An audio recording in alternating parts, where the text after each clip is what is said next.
Most people wake up and let the world decide how their day will go. But here's the truth. If you don't command your mind, the moment you open your eyes, life will command it for you. And that's why so many people live on repeat, stuck in the same cycle, never breaking free. What if I told you that 13 simple declarations spoken every morning can rewire your entire destiny? Stay with me, because once you understand this, you'll never start another day the same way again. The first thoughts you feed your mind when you wake up are like seeds planted in the soil of your life. They either grow into confidence, strength, and opportunity, or they rot into doubt, weakness, and fear. In this video, we're breaking down 13 powerful things to tell yourself every morning. These aren't just empty phrases, they are commands. They are reminders. They are the foundation of a life directed by purpose instead of chaos. Let's start where it matters most. Your mind before the world has a chance to touch it.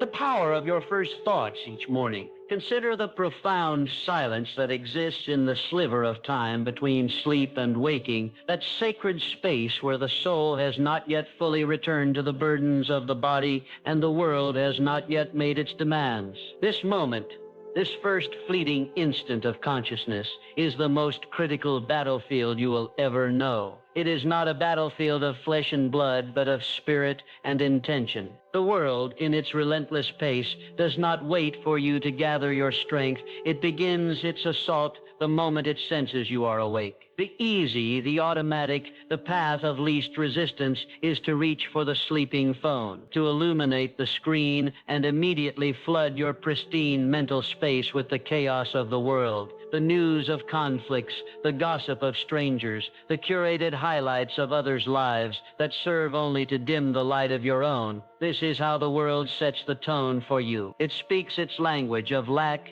of fear, of comparison, and without a conscious thought to counter it. That language becomes the background music of your entire day. But there is another way, a path of power. It is the path of command. It is the conscious decision in that first breath to not reach outward but to turn inward, to take possession of the helm of your own mind before any other influence can steer it off course. The truth of the matter is elegant in its simplicity and staggering in its implications.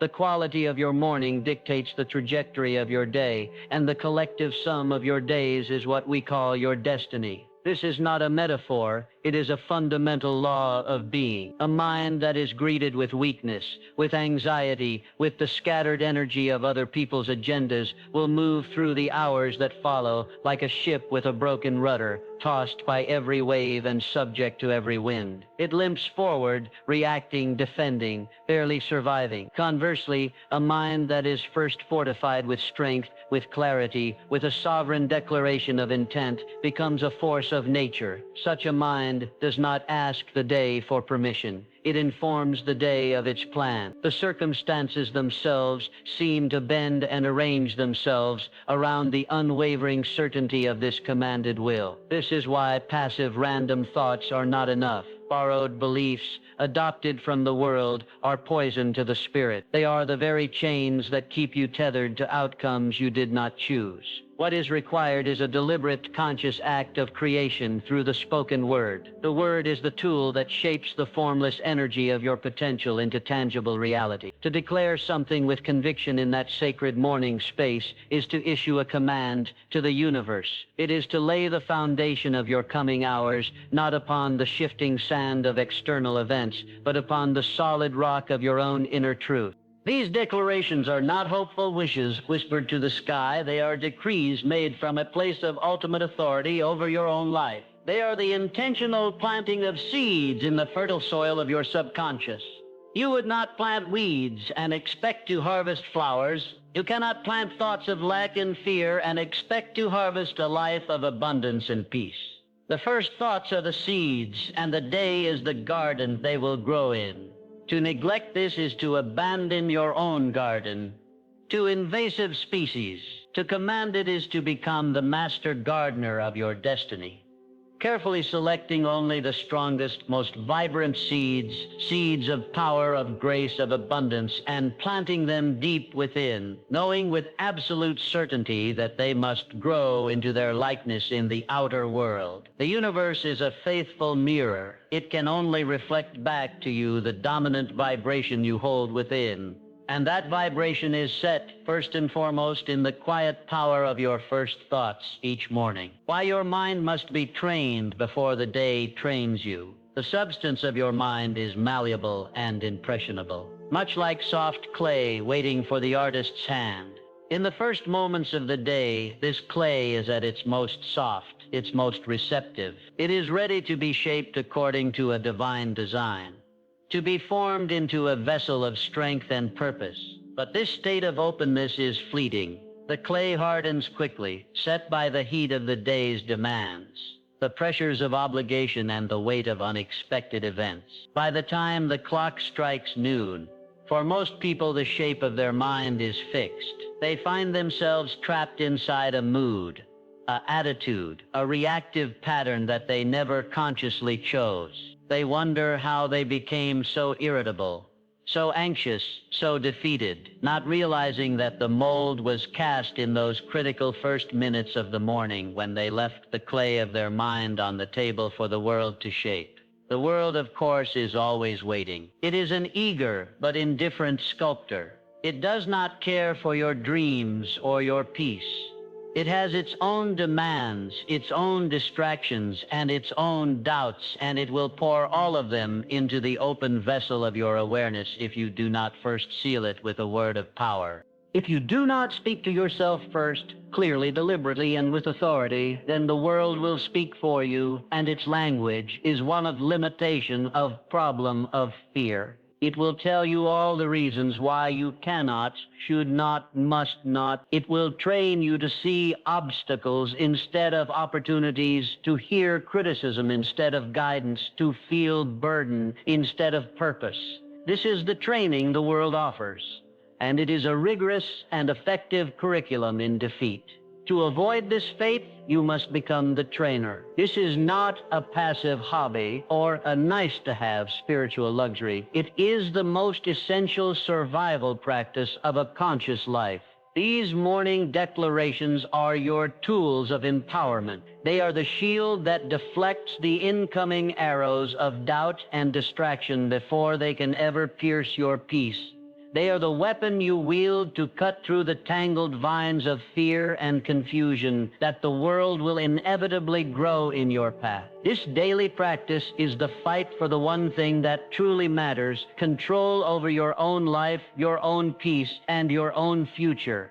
It is the conscious refusal to be a passive recipient of whatever the day decides to throw at you. When you train your mind each morning, you are doing the work of aligning yourself with a higher frequency, of tuning your instrument to the music of harmony and success before the discordant noise of the world begins to play. You are setting your dial to the station of abundance, so that even when static and interference come, the signal of your intention remains clear and strong underneath it all. This is how you become impervious to the training of the world. You are not denying the challenges of the day. You are simply meeting them from an unshakable foundation of your own creation. You are preparing the soil so well that the weeds of negativity cannot easily take root. The man who does not train his mind wakes up as a blank slate and is written upon by every passing circumstance. The man who trains his mind wakes up and writes his own decree upon the day. He is the author, not the character in the story. He is the sculptor, not the clay. This daily ritual of declaration is the chisel in his hand. With it, he chips away everything that is not part of his divine design, the fear, the doubt, the old limitations, until the masterpiece that was always within him is revealed for all the world to see. The day will try to train you. It is inevitable. But with consistent conscious command each morning, you will have already trained yourself to such a degree of strength that the day's lessons simply bounce off the armor of a will that has already been set in stone. The first declaration, I am in control of my thoughts.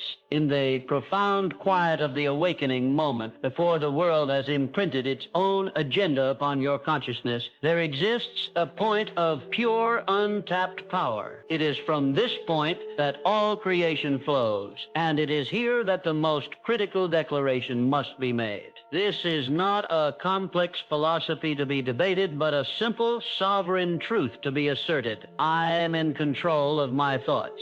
These words, when spoken not as a meek suggestion, but as a forceful decree from the depths of your being, act as the foundational command for your entire existence.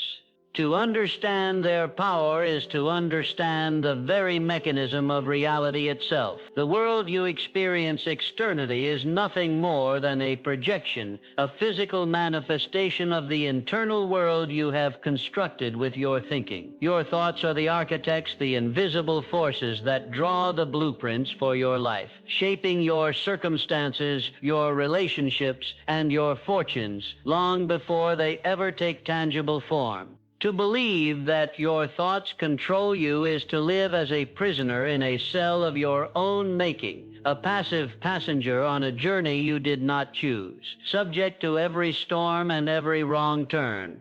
This is the fate of those who never issue the command. They allow a thought, often born from a past disappointment or a future fear, to enter their mental space unchecked, like a single spark in a dry forest. That thought ignites, spreading rapidly into a wildfire of negativity, consuming peace, destroying potential, and leaving behind the scorched earth of powerlessness and despair. It spreads from one area of life to another, from a professional worry to a personal doubt, until the entire landscape of the mind is ablaze with anxiety. But this is not an inevitable fate. It is a consequence of a surrendered throne. The moment you declare, I am in control, you perform a sacred act of reclamation. You are not denying the presence of negative thoughts. You are simply evicting them from their position of authority. You are reminding the entire mental faculty of its proper order, that the mind is a magnificent servant, designed to carry out the directives of the spirit, but a disastrous master when left to its own devices. This declaration establishes the hierarchy of your inner kingdom. You are the ruler, the ultimate authority. Your thoughts are the citizens, valuable and essential, but they must operate under the law of your command. This one statement, firmly planted in the fertile soil of the morning, creates an immovable boundary. It is the shield that stops the incoming arrow of fear before it can pierce your confidence. It is the anchor that prevents the ship of your soul from drifting into the treacherous waters of doubt or the raging storms of anger. It is the ultimate no to chaos and the definitive yes to order. When you affirm this control, you are not merely practicing positive thinking. You are engaging in spiritual law. You are using the creative power of your word to establish a new truth within yourself. You are speaking the word that precedes the form. You are declaring the cause that must, by universal law, produce an effect. The effect is a day lived not as a reaction to random thoughts, but as a purposeful action stemming from chosen thoughts. This is the difference between being a puppet jerked about by the strings of every passing mental impulse and being the puppeteer consciously directing the show of your life with intention and grace. To claim control of your thoughts is to claim control of your destiny, for they are one and the same. This is the first and most important work of the day, and it is done not with your hands, but with your word. The second declaration, I decide how my day will go. Following the reclamation of your internal authority comes the next natural and powerful command, the declaration over your external experience. Having established dominion over the world within, you now issue the decree for the world without. I decide how my day will go. This is the proclamation of a creator, not a creature of circumstance. It is the conscious refusal to play the role of a leaf blown about by the winds of chance, waiting to see where you will land. Most of humanity lives in a state of perpetual reaction. They wake up and immediately look outward, scanning the horizon of their life for data to determine their state of being. They check their phone, their emails, the weather, the news. They gather external evidence, and then, based on that evidence, they decide what kind of day they are going to have. If the news is good, they feel good. If an email is critical, they feel defeated. If it rains, their mood dampens.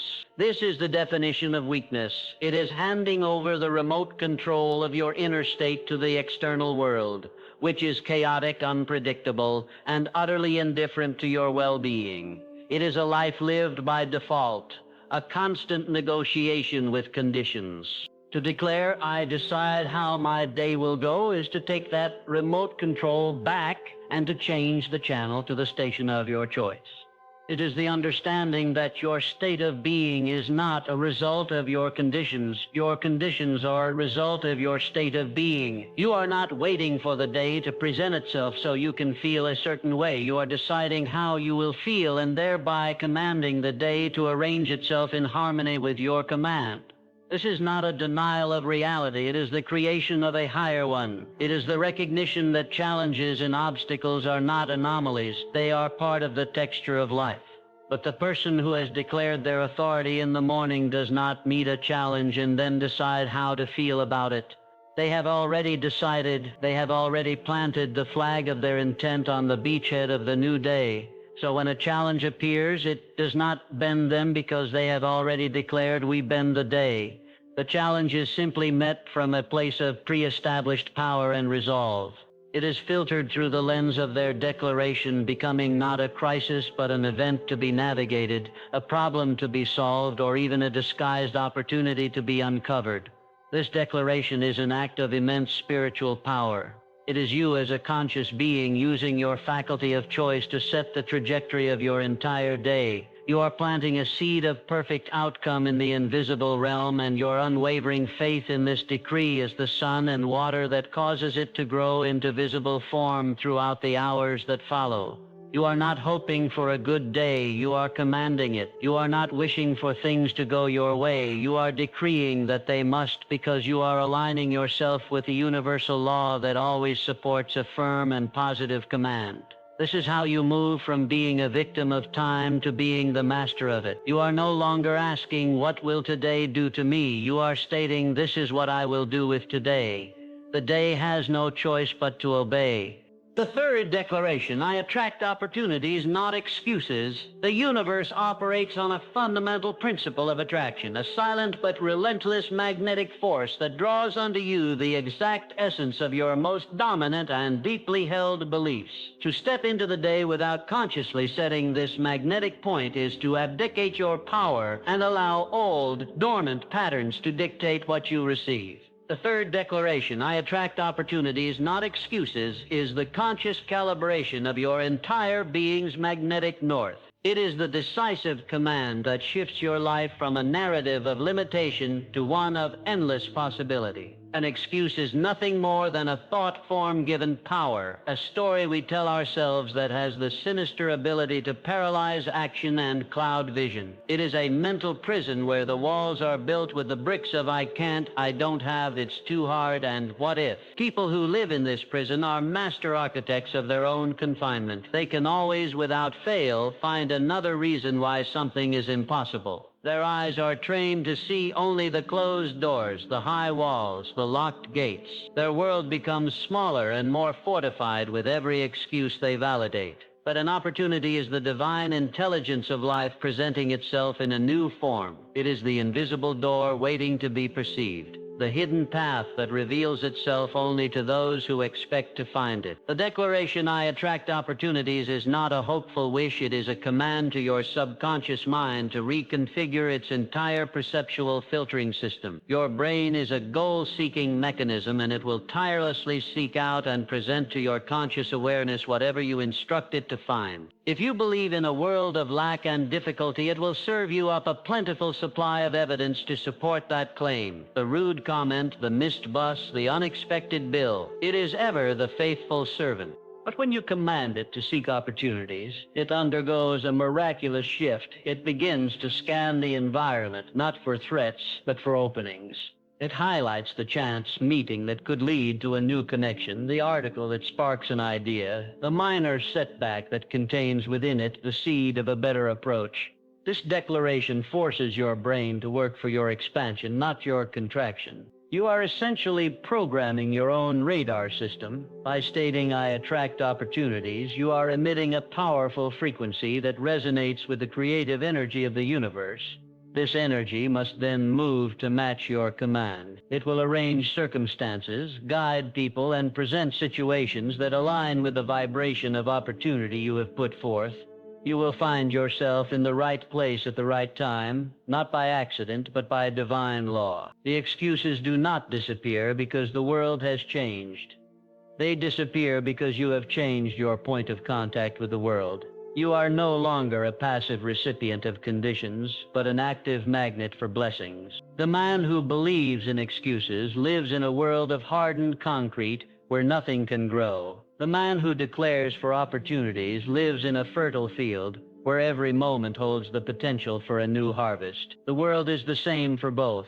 The difference lies entirely in the command that was issued in the quiet of the morning. You are not asking the universe for opportunities. You are announcing your readiness to receive them, and in doing so, you command them to appear. The fourth and fifth declarations, "I am worthy of success," and "I refuse to quit." There exists an invisible barrier between a human being and their divine right to abundance. A barrier built not of external circumstances, but of internal, often unconscious, beliefs. The most common and devastating of these is the deep-seated conviction that one is inherently unworthy of success, happiness, or fulfillment. This is a silent saboteur, a shadow that operates from within the fortress of the mind, undermining every effort before it can even fully manifest. It is the voice that whispers, "Who do you think you are?" when a dream is conceived. It is the feeling of unease that arises when a compliment is received. It is the self-sabotaging behavior that inexplicably arises on the brink of a breakthrough. The fourth declaration, "I am worthy of success," is the divine antidote to this poison. It is not a statement of arrogance, but one of alignment with a fundamental spiritual truth. Your worth is not earned, it is inherent. It is your birthright as an expression of the divine. To declare your worth is to shatter the mirror of distortion that the world has held up to you, and to see yourself reflected in the perfect light of your Creator. This declaration dismantles the internal obstacle course you have built for yourself. You stop tripping over your own doubt. You begin to accept offers, to step into role, to embrace blessings without the subconscious urge to deflect them because you feel you do not deserve them. This worthiness is not conditional upon your past actions or future achievements. It is the unshakable foundation upon which all achievement is built. You deserve success because you are willing to give the effort to show up, to learn, and to grow. The universe is a fair and just system. It rewards directed energy. Your effort is the currency, and your inherent worth is the account into which the rewards are deposited. But worthiness alone without steadfastness is like a ship with a sail but no anchor. It can move, but it can also be easily blown off course. This is why it must be paired with the fifth declaration, the unyielding command of the will. I refuse to quit. Every single path to anything of value is paved with obstacles. The dream will test your commitment. The goal will present you with challenges designed not to break you, but to reveal the strength within you that you did not know you possessed. Quitting is the only true failure because it is the voluntary surrender of your creative power. It is the decision to cease commanding your reality and to instead accept a lesser version of it. To declare I refuse to quit in the morning is to put on the armor for the day's battles before the first arrow is ever fired. It is a preemptive strike against the part of you that would rather be comfortable than great. This declaration fortifies your spirit. When the inevitable difficulty arises, this command echoes in your mind stronger than the voice of fatigue or fear. It transforms setbacks from stop signs into mere detours. It reminds you that the journey is not a straight line, but a spiral, where you may sometimes feel you are covering old ground, but you are always, in fact, ascending. I am worthy opens the door to receive the blessing. I refuse to quit ensures you have the strength to walk through it and claim what is yours. Together they form an irresistible force. The unwavering belief that you deserve the prize and the unbreakable will to persist until you hold it in your hands.